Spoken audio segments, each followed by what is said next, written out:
Farming 101. So for those who don't know the vernacular, farming is not plowing a field in real estate. It's the term that we use for getting address lists.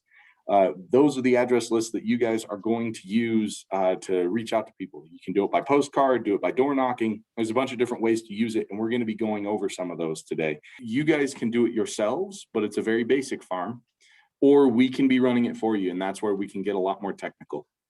To do it yourself, we have a new app that's called Stewart Now. So we'll be able to sign you guys up for it, and I'll show you how to run a farm on there. The only stipulation is that on that farming equipment, on the software, you can circle where you want the farm, and it spits out every property in that circle. You can't delineate it down at all. It doesn't tell you, you're not able to take out owner absentee, you're not able to take out the years it was built. It gives you exactly the circle that you have. So if that's all you need, that's a good way to run it, and you can do it yourself. However, if you have any special categories that you want to search for a farm, all you have to do is just ask us, and we're able to run it for you. When it comes to actual categories of things that you can search, the main thing is public record.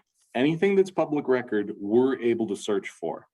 So for example, we can look into property types, whether you're looking at vacant land, commercial land. SFR is the most common because that stands for single family residency, as most of you know. Another thing you can search for is a year. So you can look at year built. You can look at the year of the most previous loan. You can look at the year it was refinanced last. You can also look and see whether it is owner occupied or owner absentee. And the way that we find that is if their mailing address is different from their physical address. That's what they're basing it off of. There are a couple questions that people ask of, hey, I want people who live in Reno but have a second home in Vegas, or I want people who live in Tahoe but have a second home in Reno. There's no surefire way to be able to tell that. But the way that we kind of work around that is we pull property in Reno, and we pull property in Tahoe, and then we combine the two and we say, hey, these people, it looks like they're living in Reno. They also have property in Tahoe. Kind of pull it that way. So we are brainiacs here with the farming. We like to think of new inventive ways to look for it. Another thing you can search by is lending. Who the lender was and who the title company was last. That's not a very popular search, but it comes up. We also have a way to look at equity percentages, and that can be positive and it can be negative. So what the system is doing there is saying this home was last purchased at this price point, and based on the standard of the market and the square footage median, this is how much equity that house has gained. It's not looking into how much they've paid off their loan. It's just a natural assumption. So that's kind of a good one, especially with what Daryl had mentioned to you guys, looking at people who bought between 2009 and 2013. If we look at that equity percentage, you're going to see a huge increase for those people, as opposed to somebody who just bought their house last year, maybe not as much of an increase. Brad, yeah, to answer your question, you guys are going to get a copy of this. It is being recorded, so if you have any funny questions, be sure to ask them. That's the best way. And this will be available through your guys' learning portal as well, so you guys will be able to go back to this. Last but not least that I'd like to mention on the public record stuff are property details. So you can look for people who have pools, look for people who have two, 3 stories or just 1 story. You can look at square footage of the house and also of the whole entire lot. You can also look at bedroom size and bathroom size. So like I mentioned, anything that's public record, you guys can look for. Things that are not public record, unfortunately, we can't find. So say, for example, you want to find houses that only have a certain type of shingle, or you want to take out a certain demography. You want to take out people who are realtors. Unfortunately, it's just not something we can do. On the subject of the demography, we are actually working on that. Supposedly by the end of this year, they will be able to look at people's listed occupations from tax records and be able to take those out. I don't know where that falls for you guys with equal housing opportunity and pulling farms. So know that is coming, and that's something that they're working on, but I'm not sure how accessible it's going to be, especially in the state of Nevada. So we'll play that by ear at the end of the year as the demography stuff comes out. But for the meantime, remember, public record is always something that we can search. There's also another thing that we can find, which is HOA delinquencies. So if you're looking for people who are delinquent on their HOA payments, the only thing is those addresses cost extra money. It's something that's not public record. The system is paying into the HOAs to find that information. We are not allowed to cover it for you guys under the law. You guys actually have to purchase it. It's usually about 5 cents per lead. So it's really not too expensive. Sometimes it's worth spending the money on, but just wanted to let you know that that's something that's out there. Now, on the right-hand side of the screen, you guys can see search categories. So those are important to know where you can search for a farm. So for example, on the app that I'm going to show you guys on Stewart Now, you can only draw. You just draw around a certain area. You can make it a square, you can make it a triangle, make it a circle, and it will pull every property there. On our system that we have, we can search by these categories on the right-hand side. So we can search by zip code, we can search specifically by street names. We can do the same thing where you make a circle or a triangle or a square. We can pull by zip codes. We can also pull by schools and actually see, so this area is zoned for Worcester High School. You've got people who are specifically wanting to move there, and that's where you want to go. So there's a bunch of different ways you can search for them. I also forgot to mention pre-foreclosure. So it's a specific market, not necessarily something you have to dive into. A few agents do. We can also look at pre-foreclosures, which is notices of default. People will stop paying their bills, and notices of sale. So people who their houses are going into auction.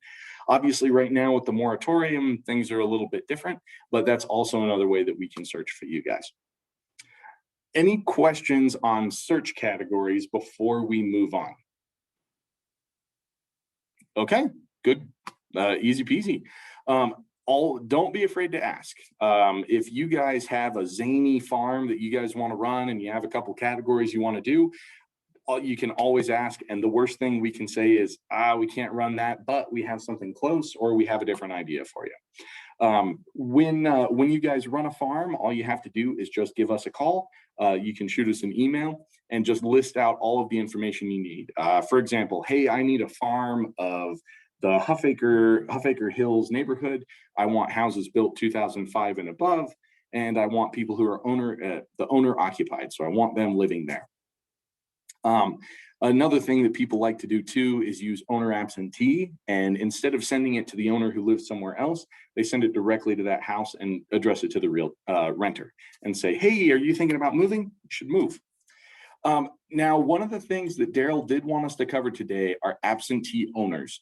It sounds like you guys in your Power Up Mondays have been talking a lot about that market between 2009 and 2013.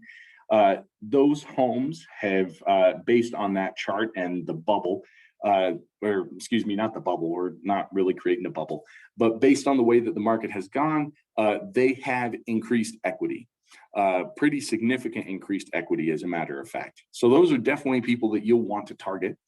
By no means should you ask for a farm of the whole entire Reno area from 2009 to 2013. You are going to get a farm with thousands and thousands of people. You're not going to know where to start. My best piece of advice for you is, whether it's your own neighborhood or whether it's a different neighborhood, pick a spot and pull just that area. Most people ask for farms somewhere between 200 to 500. That's usually a pretty good jumping off point, and that lets you get your name out there. More than 500, you might be biting off a little bit more than you can chew, and there's just a lot of people to keep track of. And it ends up getting expensive if you do postcards. So bear that in mind. So like Daryl probably mentioned to you guys, the people who are the most prime targets, good things to keep in mind, people who have owned their home for 5 years or more. Usually 5 years is when people start to get that itch of, hey, either I need to fix up this house and remodel it, or I'm thinking about moving. So those are always good things to remember when you look for that year. And also people who are absentee owners. Like I just mentioned with the renting side, people who had houses between 2009 and 2013, their equity is so high that the owner may want to sell, the renter may be prepared to move. They may be able to find a better property. So that's why you guys really should be thinking about those. Think about a neighborhood that you think has absentee owners, or think about a neighborhood that was built during this time period, and you're going to find people who are sitting on a lot of equity that you guys can help. Not to give another plug to the other side, but net sheets, that's where net sheets come in. When you are sitting down for a listing appointment, this is where you can come in with and say, hey, look at how much money that we've actually made. And this is how much money you'll make with the sale. Joanna's going to pop in and talk to us just for a second, but my door keeps locking, so I'll be right back. It's the door jam is sticking. Go figure. But you're trying to get rid of me. Yeah, well, we're trying to. Yeah, that's not gonna happen. Oh, go ahead. Hi, guys. Oh, I'm not that tall. Hi, how's everybody doing? Are you guys all on mute and nobody can talk? Hola, ¿cómo estás? Look at you guys, all getting educated. Is Patrick helping you? Very, very, Oh, cool. very much, very much. This is his expertise. I hardly get to see anybody anymore. So I just wanted to call and say, or come in and say hi, and hope you guys are all doing well. And hopefully we'll be back to normal soon and we can all see each other in person. Well, thanks, Joanne. It's good to see you too. Haven't seen you in a while. I know. Jess, are you walking on the treadmill? Good for you. That's what we should be doing. Look at me. You can't see me. Anyway, have a wonderful day. Thank you for joining us. Thanks, Joanne. All right, see ya. Thank you, Patrick. Thanks, Joanne. I appreciate it. Bye-bye. All right, gang. So any questions about absentee owners and net sheets before we move on to the next topic? We're all good? Okay. We're rocking and rolling, baby. Cool. All right. That's what I like to hear. Thank you, Brad. Okay, so right there on the very front, that's how you request a farm. You can send it directly to our customer service and you can tell them exactly what you need. You can always send it to me as well. I'm happy to help out, especially during the summer. They get inundated with so many requests that I know how to run farms as well. We are going to show you guys the app, and then we're going to show you guys what the system looks like for customer service to show you how much we can actually search. Before we get into that, I wanted to give you guys some ground rules about farms, things that you need to keep in mind. Number one, how to use that address list. So we're going to send you an Excel spreadsheet that's going to list who owns the property, their mailing address, their physical address, bedroom and bathroom count, a bunch of information. The most important thing that you need to pay attention to is who lives there, and you need to pay attention to their mailing and their physical address. See that everything lines up. It's all being pulled from public record. That's what you're going to use for A, postcards, or B, to go door knocking. Door knocking is a little different nowadays. People don't really like to, I don't think people ever like to answer the door for the door knockers too much, but especially during COVID, it's not incredibly popular. If you're looking for ideas about how to use your farm list, one gal, probably about 3 or 4 years ago, she got an address list of about 200 and she customized door hangers, every single one. She got a picture of their house from the public record. She put their names on the back, said, "Dear Mr. and Mrs. Hutchison." And she said, based on the square footage of your house and the standard square foot for your area, this is how much your house should be going for, but I can't wait to see what's inside. And she didn't even knock on the door. All she'd do is she would just hang it. And out of the 200, she had 10 to 15 people give her a call and say, "Hey, I want to sit down and find out how much my house is worth." Can we get door hangers through you? You can get them through Breakthrough Broker, and I believe Jeremy knows how to make them as well. So okay. We'll show that to you guys really quick too. So that's an example of just use your mind, use some different ways to start using it. Now, if you guys decide to do postcards, make sure that you use it at least 3 times every 21 days. Obviously, everybody's a little bit different, but based on the stats that we've seen, people, when they see mail come in, the first time they see it, they chuck it. The second time they look at it, they chuck it. The third time they actually pay attention to it and they read it. They may still chuck it, but at least it's being absorbed. Our best practices, what we found is if you're using it at least 3 times, you're getting in front of people enough that you're recognizable. And if you use it every 21 days, it's enough to keep it fresh on somebody's mind. So Quick question. Oh, sorry. Go ahead, Brad. Quick question. Jeremy said that we could convert the Excel spreadsheet to a mailing label list. Is that correct? Yes. And we have the template for that for you guys. So if that's something that you guys want to do, you can do it yourself if you like. But if not, all you have to do when you submit your farm is just say, hey, I want the normal Excel list. And also, can you prepare it for the S&P postcards? And we already have that Okay. template set aside, so we know how to make it for you. Or I can just ask for mailing labels that you guys convert there. Yes. So if you guys don't want to use your in-house postcard service, we prepare them into a label format. It's Gotcha. Avery 5182, I think. It's the cheapest one at cheapest one at Office Depot. And we usually note that for you guys. That way you guys can just go do it yourselves. So whatever works best that way. Gotcha. 5160. Yeah, I got them. That was the one. I was like 5182. That doesn't sound quite right. That's what it is. It's okay. It's okay. Okay. So what we're going to do really quick is show you guys how to run a farm. This one is going to be a little tricky because it's off of my phone. So we're going to see if this works. If it doesn't, we're going to have to do screenshots and we'll show it to you guys. Okay, so right here in the very top right, see the little weird red target? That's what the app looks like. It's called Stewart Now. There's no use in you going to download it quite yet. I have to invite everybody, and we're actually launching it tomorrow. So you guys are like the cream of the crop. You guys get to know about this first. So once you get in, you are going to have to enter all of your credentials, and that will come through that email invitation that I send you guys. So it'll recognize you. Stewart Now lets you run property profiles on your own. It lets you run calculators such as net sheets and mortgage payment for your first month, all that good stuff. And it also lets you run, like I said, that smart farm. So once you get inside, on the top left, you're going to click that little button and it's going to open up your dash.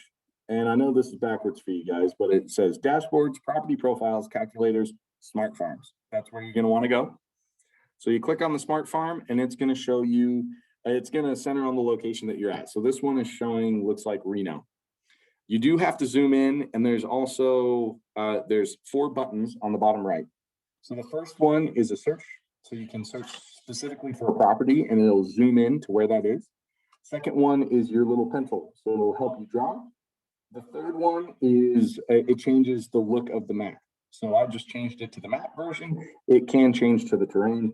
And then the last one, of course, is your little location. So we are going to zoom in really quick to our location. And once we are all zoomed in, we hit that little pencil button. And now it'll let us draw. So we, oops.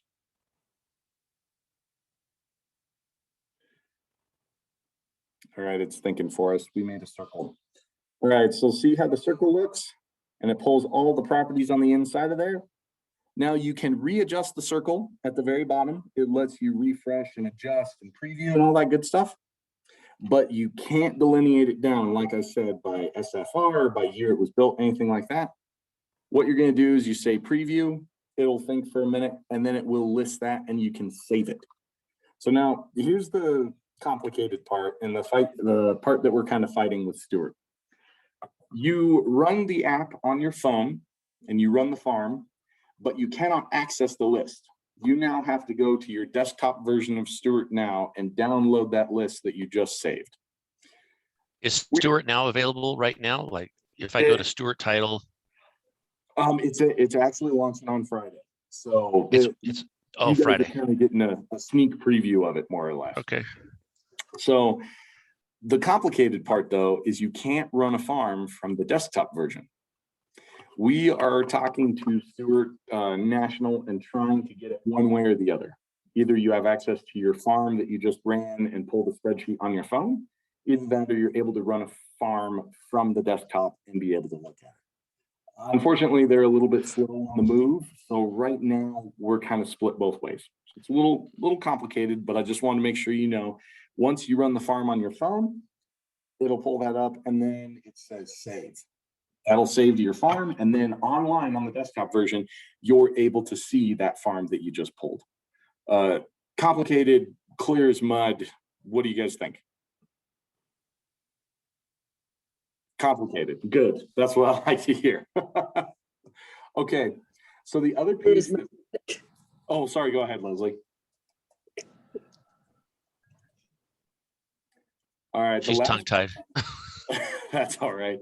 The last piece we're going to show you guys, and we're going to end a little bit early today, so we'll send you guys off. Last piece that we're going to see is what our software looks like. So can everybody see? It's a web page called Title Flex. Okay, I'm seeing some nodding heads. All right. Yeah, So see it. Yep. this is where we run our property profiles and also our farms. And this is where we're able to delineate things down and search by that public record. So you guys do not have access to this, but just so you guys know what our system looks like. And we are going to go ahead and do a flex search really quick. So I'm gathering that on our end, we have some limited capabilities, but if we need more specific narrowed down info, you guys can do this on your end? Yep, you got it exactly. So if you're just Okay, looking for a basic neighborhood and a basic area, you can pull it yourself. If you are looking for houses built in 2005, owner absentee, around Mira Loma, that's where you're going to have to reach out to us. So speaking of, does anybody have a particular property that they would like to look up? 4955 Quince Avenue. All right, let's go there. 4955 Quince Avenue. Yeah. All right, Silver Springs, right? Yeah. Cool. All right, so just Yeah. as a preview, it pulls this property profile automatically for us. So it's going to tell us when that it's for sale, who currently owns it. It's going to give some basic information. So that's where that property profile comes in. That way you guys know about that. Now we're going to do an advanced search around here. And I think it should pop up with the ability to say around the area. So we are going to say 4955, and the street is Quince Avenue.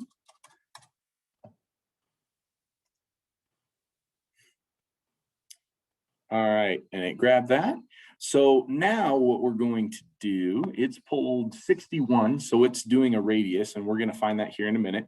So as you can see, there's some other things that we can put in, whether it's a flood zone, nearby divisions, neighborhood name, school district, all that. So those are more the location settings that I was telling you guys about, and HOA name, carrier route, all that. We can look at tract, block, and lot, so we can make that even more complicated for you. And now we're going to start looking at the characteristics. And these are those public record things that I told you guys about. So we are looking at the land use. So Brad, probably single family residence. I would imagine that's the one that we're shooting for. It's manufactured converted. Oh, gotcha. Do you want to stick with that land use type, or do you want to do something different? Yeah, why not? Okay. All right, we can look at zoning codes. We can also look at the year it was built, and we can say between or is. So Brad, do we have any particular year that we're searching for? Oh, I would just say 72 through 81. Okay. Or 80, not, yes, something 80 something. Okie dokie. Living area, bedroom, bathroom, total rooms, lot area, lot acreage, stories, and pools. So like I was mentioning, it tells you everything that you need to know about the house, including garage spaces and number of units. You can search down by owner. The ethnicity part does not work. So you can ask us for ethnicity, but it's been disabled for Nevada, which is probably for the best. We can also look by the amount of properties owned by the current person, but that is the one that costs about 5 cents per listing. So keep that one in mind. Next, we're able to look at the mailing addresses, and we're able to look at the sales information. So we can actually see what was the most recent transaction. We can see what the sales price was. So there, like I mentioned, there's a bunch of ways you can search this. We also are able to look into the open loans, so the open mortgages that they have. Who is the title company? How many loans do they have? So if you're looking for somebody who might be drowning and a little bit underwater, if they have a really high interest rate, you guys can search for that as well. This is where we start getting into some of the paid stuff. So we're actually able to look at what their credit scores are. We can start looking at the PACE financing. Here's the equity that I mentioned. So you can search by equity percentage. The value is a little hit and miss. We really suggest people look for percentages. And then we can start looking at total assessed value. We can look at delinquencies, estimated values, listing dates, all that good stuff. And it ends with foreclosures. And then there's that HOA lien that I was telling you guys about. So based on the stuff that we have available, there was one house around here that looks like it was built in that time period. That seems a little bit low, doesn't it? It's probably the SFR. It's Silver Springs. Yeah, that's very true. All right, so if we take out the SFR, we get 2. And if we take out the area after that, it probably will give us more. So I picked a bad one, sorry. Oh no, you're totally fine. You're just making it tough on me, Brad. That's all right. So right now we are searching Lyon County totally, and we have 50. So there are 50 homes in Silver Springs, 89429, that are built between 72 and 81 that are mixed use. It could be single family residence, it could be anything. So as you can see, we're able to adjust this. So if you guys start pulling a farm and you guys get a number back that you don't like, so Brad, maybe you want more than 50.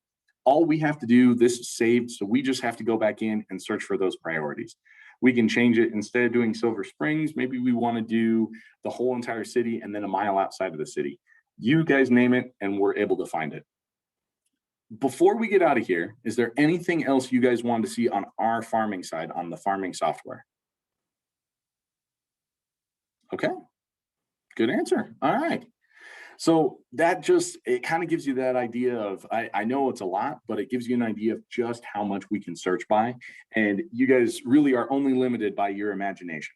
As long as you guys can think of something to search by, and as long as it's public record, we are able to search for it. If it's something that you're not sure we can find, still tell us. We can come up with some zany idea to make it work.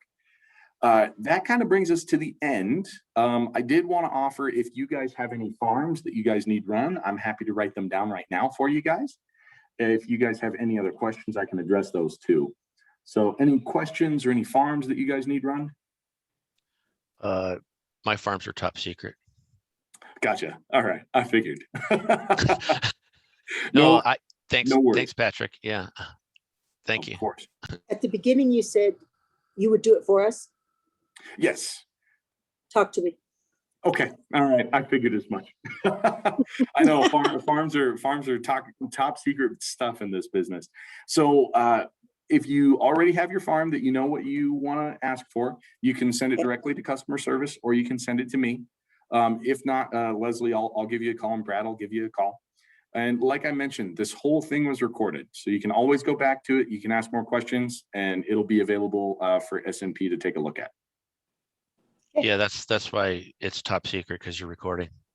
Yeah, I was just thinking that. It's like, this is going to be available for everybody, and for the rest of eternity, everybody will know what Brad and Leslie want farm-wise. Okay, that brings us to the end of the class. Well, thank you guys. Have a great week, and we'll see you guys in April, and have a happy Easter. Thanks, you See you too. guys. Bye.